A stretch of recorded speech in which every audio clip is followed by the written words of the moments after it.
feet lies a vast system of interconnected roots. That's how the redwood is able to stand tall. It's being held up and supported by others. Living in the leaf.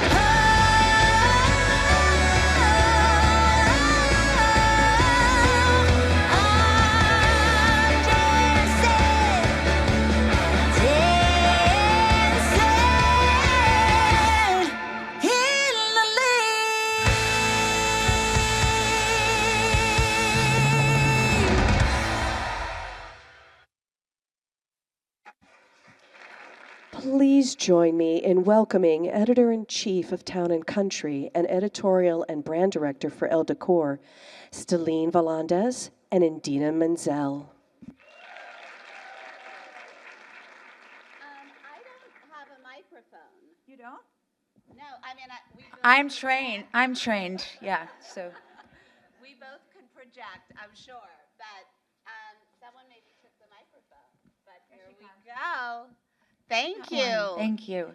Hi, everybody. Welcome, Idina Menzel.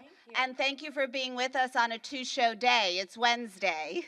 So, and we are here to talk about Redwood, which, as you can see, and if you've seen the show, you know that center stage and at the center of the conversation and dialogue is a magnificent and majestic tree. Yes. Her name is Stella. Oh, yes. Her name is Stella. Look at me. For people who haven't seen it yet, tell us about Redwood and what it is about at its core and how you came, because you're not only starring in it, you are central to why we have it here in New York right now. So tell us about the story, how you became involved, and why you became involved. Hi, everyone. Good morning. First, can I just make a disclaimer that I'm an actor and an entertainer, not a climate scientist or on any major boards of, not yet at least. So I was a little intimidated to come here, but I think that what maybe is the reason why I'm here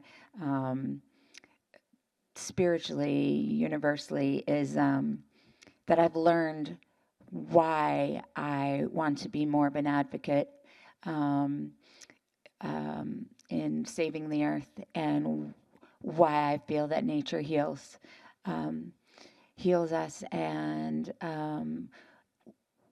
through this story and this project, how I've fallen in love with the redwoods.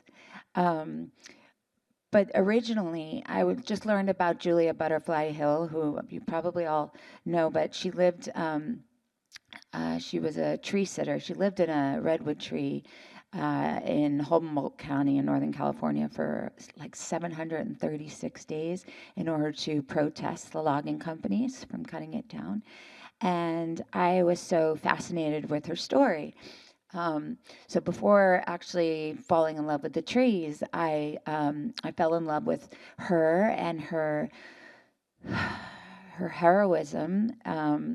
It made me really think about what I was doing or not doing, what I was capable of. Would I have the fortitude and the endurance to do something like that? Oh, I thought they were leaving and I was boring them. So I was like, bye, guys. People are coming in. Oh, okay. But I'm not like doing a concert, so don't be disappointed. So what was I saying? So I was inspired by her story. It made me really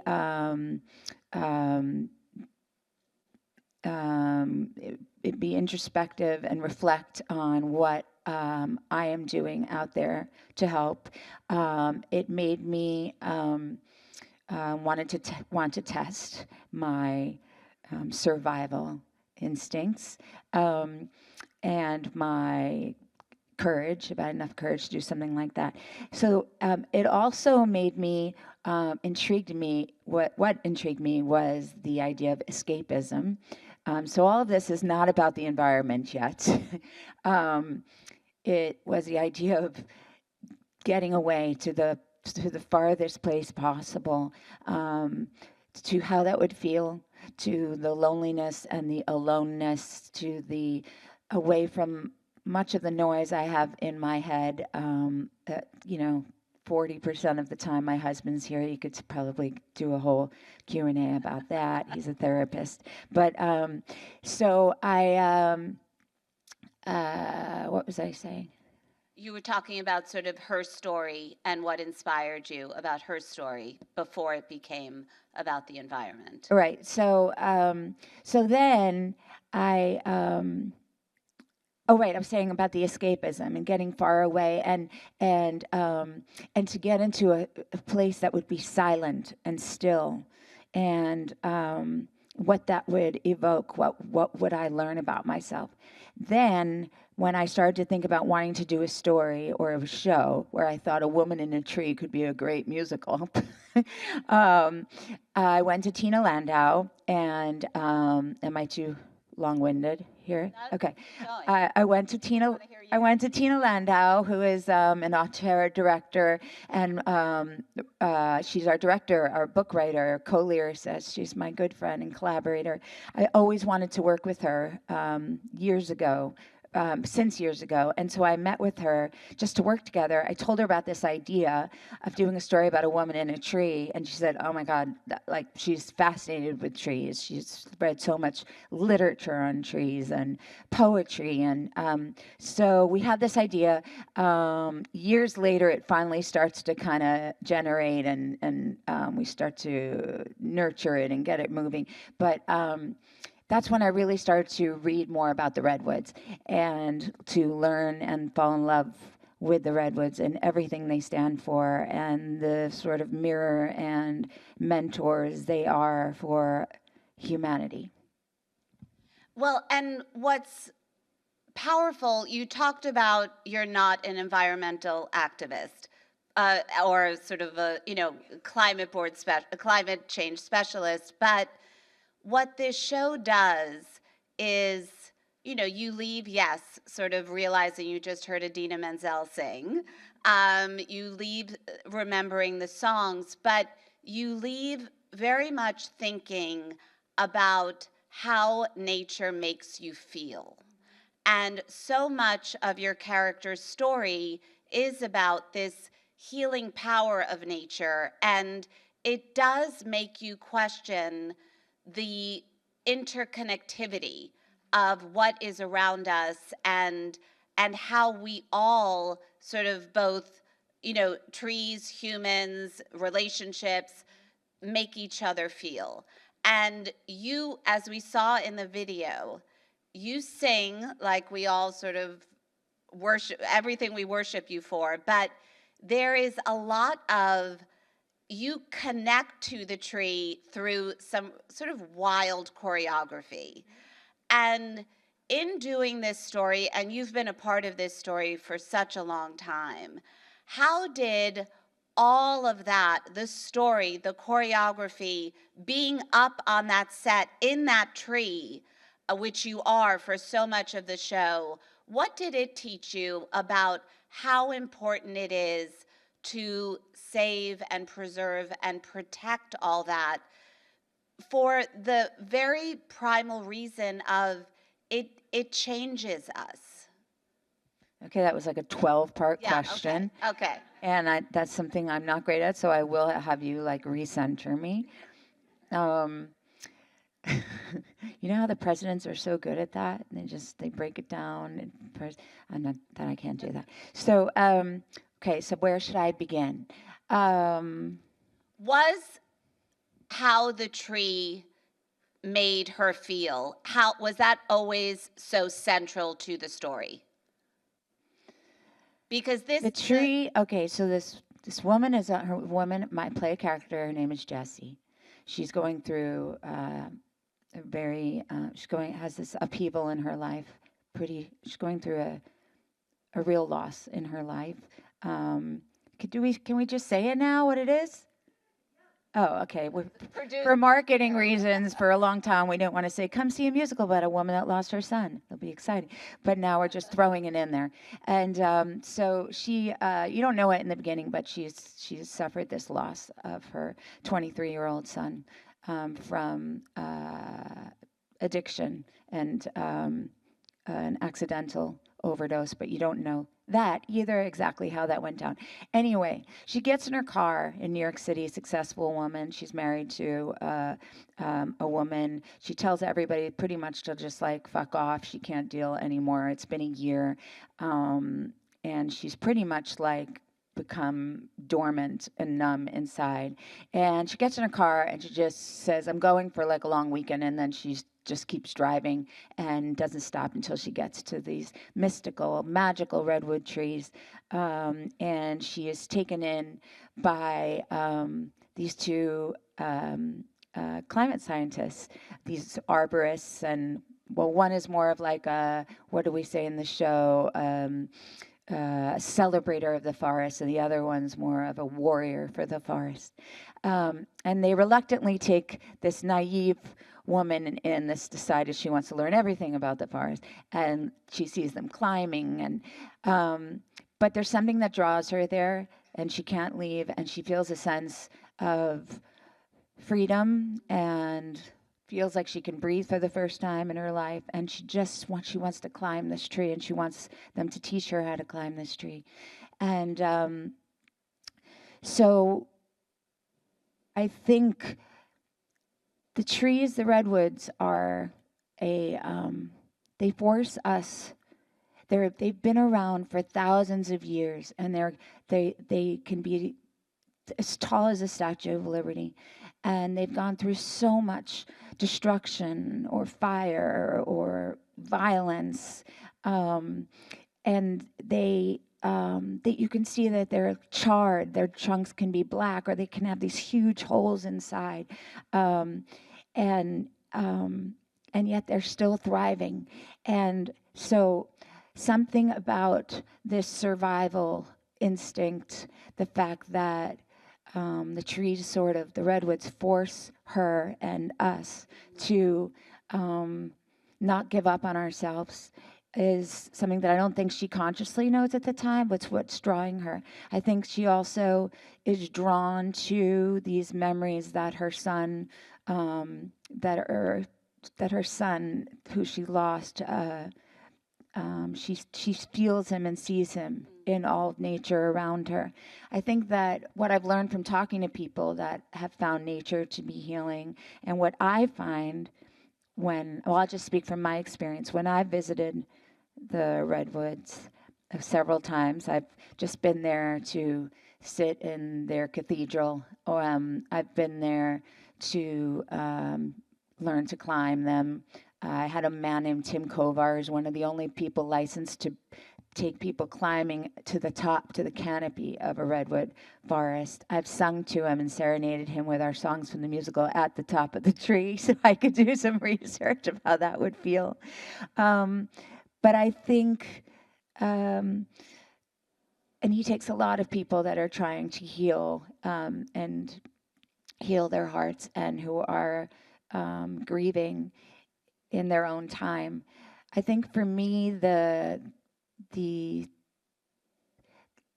silence in a redwood forest is so peaceful and sacred.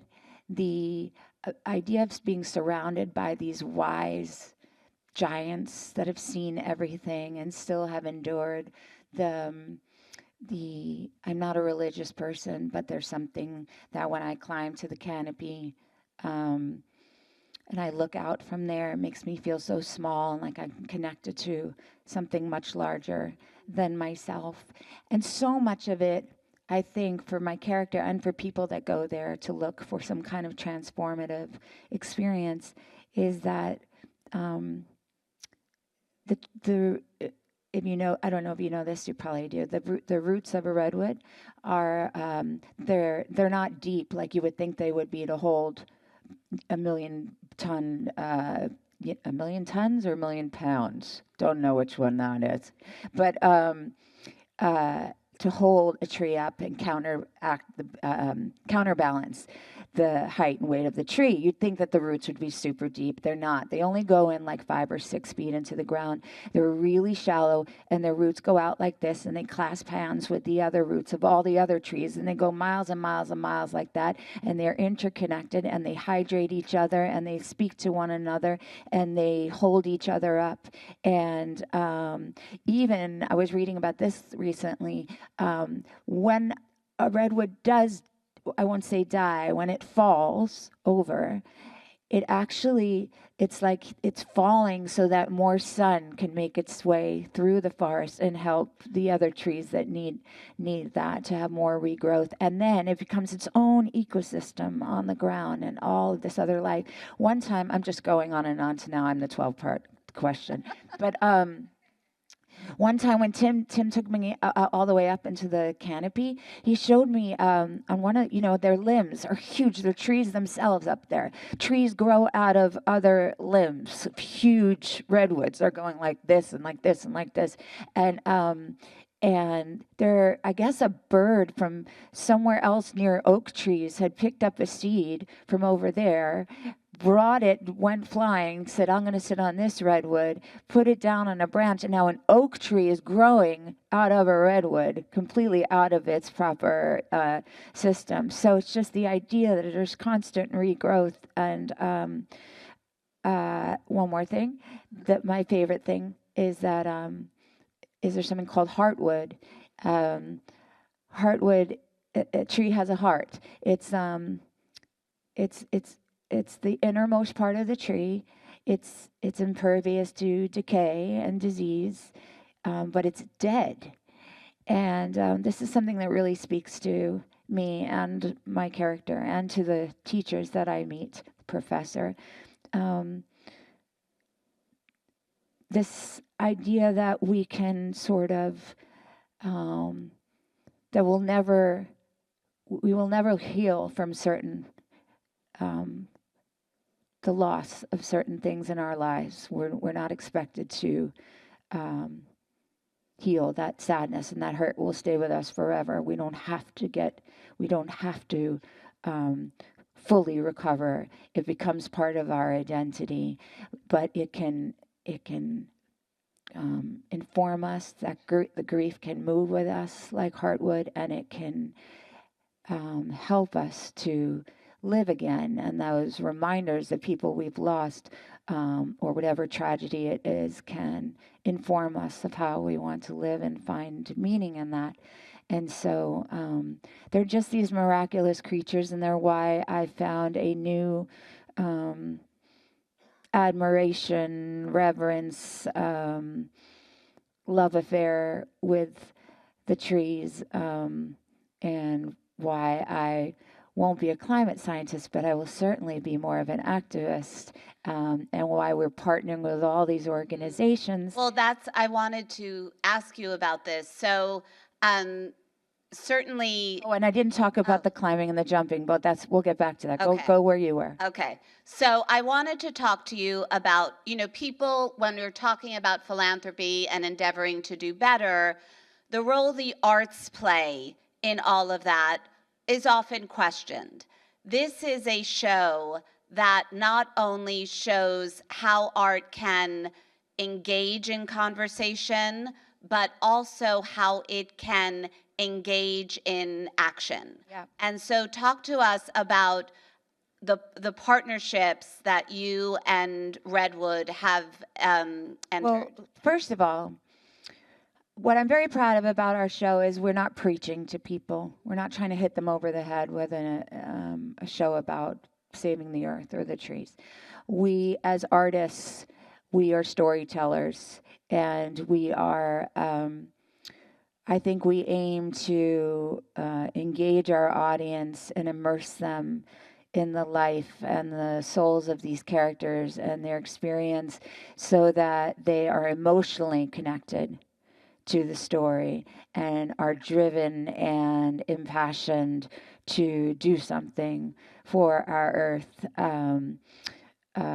or get more involved in mental health or grief organizations. But I think that's the better way to really spark that in people, as it did for me. Instead of being told to do something, to be feeling it inside in a visceral way, to go through this journey with this character, to feel everything that she feels, and to connect, which is what theater is just to the we on the stage are trying to connect with our audience, and we're receiving energy from you. It's a reciprocal relationship. And once again, to us, that feels like the roots, like we're reaching out and connecting with you, and you are therefore connecting with us, and we're holding each other up, and we are finding commonality with one another. You have to get to the theater. I know you have a hard stop, but I want to thank you. And I think the thing about Redwood is you walk in and that tree is center stage, and it is really at the center of all these people's lives. And I think that is such a wonderful message for all we're talking about today. Yeah, it's like, first of all, Stella, who I named because Julia Butterfly Hill named the tree that she lived in for all those years, Luna. And by the way, we're partnering with like 50 organizations. We had a social impact night where 50 people came from different organizations to do a Q&A with all of us to talk through. So they bringing their donors in. We have our socials and everything on our websites, pointing people to the right places, making sure people feel supported when they leave, because they are having a cathartic experience when they go to the theater. I was going to say, what was the last thing? What was the last thing you just said about? The tree is at the center. Oh, yeah. So the tree is the only tactile. I love this about this show. It's the only tactile set piece. I mean, it's remarkable. The show, I'm giving away a little bit of the secrets, but most of the show are these big LED screens, an extremely immersive experience. And you're brought in not to see like a National Geographic show. You're brought in to see a poetic show, a show that has an abstraction and an experience sort of through Jesse's perspective. And so you're surrounded by these screens come to life, and then the only thing is this Stella, who's concave, convex. She's turned around. She's a screen at first, and then she emerges. She turns around. It's the only thing. And so she's not real, because we're not going to go cut down trees to make her. But we did put crystals in there, and our arborist friends have blessed it for us and brought all of their hippie energy. But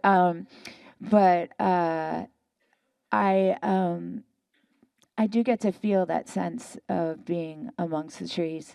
And I do climb. We're certified climbers. And we climb, but we also, what I call sing and swing. We dance on the trees. We have if you have time, I know we're running out of time, you should look up Bandaloop. They're our dance company they're a vertical dance company that dance on the side of bridges, mountains, trees, buildings all over the world. And so they're our choreographers. And I get to do this sort of aerial dance with Stella when I'm finally up in the tree and I'm experiencing this return to my innocence and having a sense of freedom.